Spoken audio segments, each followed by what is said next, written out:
Hello everyone, last time post చేసిన posting వీడియోకి మంచి రెస్పాన్స్ వచ్చింది and thank you so much for supporting me. And చాలామంది చాలా డౌట్స్ అయితే అడిగారు అండ్ రిపీటెడ్గా డిఎం అయితే చేస్తున్నారు. ఇంటర్ కంప్లీట్ అయిన ప్రతి ఒక్క స్టూడెంట్కి ఈ వీడియో అయితే హెల్ప్ అవుతుంది and don't skip this video. చాలామంది అడిగిన క్వశ్చన్ అయితే how to join BSc anaesthesia అని అయితే అడిగినారు. ఈ వీడియోలో ఫుల్ డీటెయిల్స్ అయితే నేను చెప్తాను. డాక్టర్ ఎన్టీఆర్ యూనివర్సిటీ వాళ్ళు బీఎస్సీ పారామెడికల్ కోర్సెస్కి అక్టోబర్ నవంబర్లో అయితే నోటిఫికేషన్స్ రిలీజ్ చేస్తారు. మీరు వెబ్సైట్ అయితే చెక్ చేస్తూ ఉండండి. వన్స్ మీరు అప్లై చేసుకున్న తర్వాత మెరిట్ లిస్ట్ అయితే రిలీజ్ అవుతుంది. మెరిట్ లిస్ట్లో అండ్ ఫైనల్ మెరిట్ లిస్ట్లో మీ నేమ్ ఉన్నట్లయితే మీరు ఎలిజిబుల్ అయినట్టు.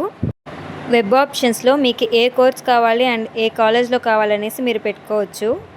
ఆఫ్టర్ వెబ్ ఆప్షన్స్ మీకు ఏ కాలేజ్లో సీట్ వచ్చిందో ఆ కాలేజ్కి వెళ్ళి రిపోర్టింగ్ చేసుకోవాలి.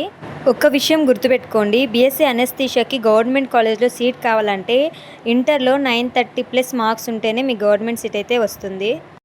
కొంతమంది డిప్లొమా అనస్థీషియా గురించి కూడా అడిగారు. డిప్లొమా అనస్థీషియా 2 years కోర్స్ మాత్రమే అండ్ వాళ్ళకి డిగ్రీ సర్టిఫికేట్ అయితే రాదు.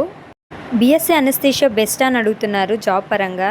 అండ్ బీఎస్సీ అనస్థీషియా చేసినట్టయితే 2 jobs ఉంటాయి. ఒకటి ఓటీ టెక్నీషియన్ అండ్ ఇంకొకటి వచ్చేసి అనస్థీషియా టెక్నీషియన్.